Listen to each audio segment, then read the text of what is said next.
গত জানুয়ারিতেই বাংলাদেশ সহ বিশ্ববাজারে সোনার দাম ইতিহাসের সব রেকর্ড ভেঙে দিয়েছিল। দেশে প্রতি ভরি সোনার দাম প্রায় ৩ লাখ টাকার কাছাকাছি চলে যায়। মানুষের মনে তখন প্রশ্ন ওঠে, সোনা কেনা কি তবে এবার সাধ্যের বাইরে চলে গেল? কিন্তু চমকের পর চমক দিয়ে গত কয়েক সপ্তাহ ধরেই সোনার বাজারে চলছে নিম্নমুখী প্রবণতা। এখন প্রশ্ন হলো, মধ্যবিত্তের জন্য কি তবে সোনা কেনার সুবর্ণ সুযোগ এলো? দাম কি আরও কমবে, নাকি এক লাফে বাড়বে বহুগুণ? আজকে আমরা সেই বিষয়টি বোঝার চেষ্টা করব।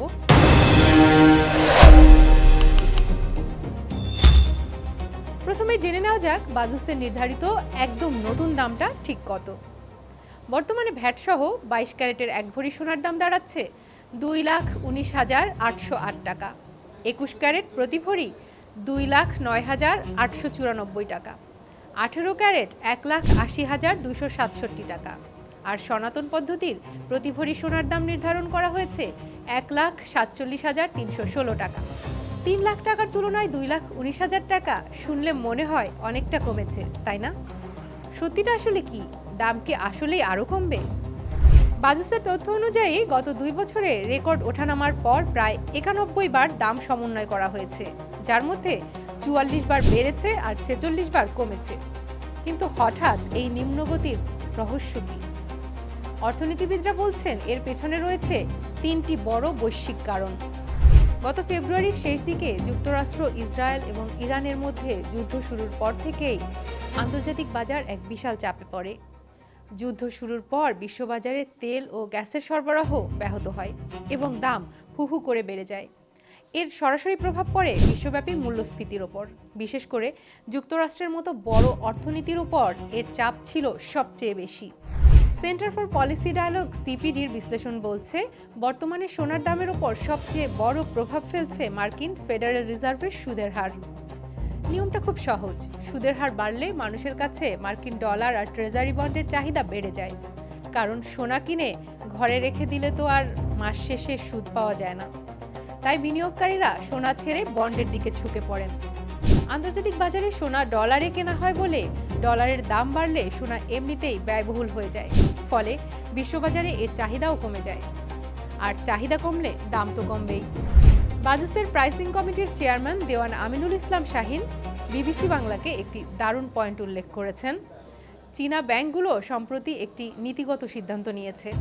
তারা আর পেপার ট্রেডিং গোল্ড বা ডিজিটাল সোনার মালিকানা রাখতে দেবে না। আগামী 26 জুলাইয়ের মধ্যে সবাইকে এগুলো এনক্যাশ বা নগদ অর্থে রূপান্তর করতে হবে। একসঙ্গে এত বিপুল পরিমাণ ডিজিটাল সোনা বাজারে বিক্রির ফলে আন্তর্জাতিক বাজারে একটি বিশাল চাপ তৈরি হয়েছে, যার কারণে দাম নিচের দিকে নামছে। তাহলে কি এই দাম কমতেই থাকবে? অর্থনীতিবিদরা বলছেন, যুদ্ধ যদি আরও তীব্র আকার ধারণ করে তবে বৈশ্বিক আর্থিক ঝুঁকি আরও বাড়বে। আর ঝুঁকি বাড়লে মানুষ আবার নিরাপদ আশ্রয়ের জন্য সোনা কেনা শুরু করবে। তাই এই দাম কমাটা খুব একটা স্থায়ী নাও হতে পারে। এমনকি আন্তর্জাতিক বাজারে যারা সোনার দামের পূর্বাভাস দেয় সেই বিশ্বখ্যাত ওয়েবসাইটগুলোর প্রেডিকশন শুনলে আপনি চমকে উঠবেন। তাদের মতে এই 2026 সালের মধ্যেই আন্তর্জাতিক বাজারে সোনার দাম প্রতি ট্রয় আউন্স 5,800 থেকে 6,000 ডলার পর্যন্ত পৌঁছে যেতে পারে। বাজুসের বিশেষজ্ঞদের মতে এই নিম্নমুখী প্রবণতার একটি নির্দিষ্ট সময় থাকে। বিনিয়োগকারীরা যখন আবার সোনা কেনা শুরু করবেন, দাম তখন রকেটের গতিতে উপরে উঠবে। বাংলাদেশে সোনা শুধু গয়না নয়, এটি একটি নিরাপদ সম্পদ। সোনা থেকে সরাসরি কোনো সুদ বা ডিভিডেন্ড না আসলেও দীর্ঘমেয়াদে এটি আপনার পারিবারিক ঐতিহ্য ধরে রাখে এবং মুদ্রাস্ফীতির বিরুদ্ধে সবচেয়ে নিরাপদ ঢাল হিসেবে কাজ করে। তাহলে চূড়ান্ত কথা কি? আপনি যদি ব্যক্তিগত বা পরিবারের জন্য গয়না কিনতে চান, তবে দামের এই চলতি নিম্নমুখী ট্রেন্ড বা কমতির সুযোগটা নিতে পারেন। আর কেউ যদি বাণিজ্যিকভাবে শুধু সোনাতেই বড় বিনিয়োগ করতে চান, সেক্ষেত্রে অবশ্যই স্থানীয় ও আন্তর্জাতিক বাজারে প্রতিদিনের ওঠানামার দিকে কড়া নজর রেখে তবেই নামবেন।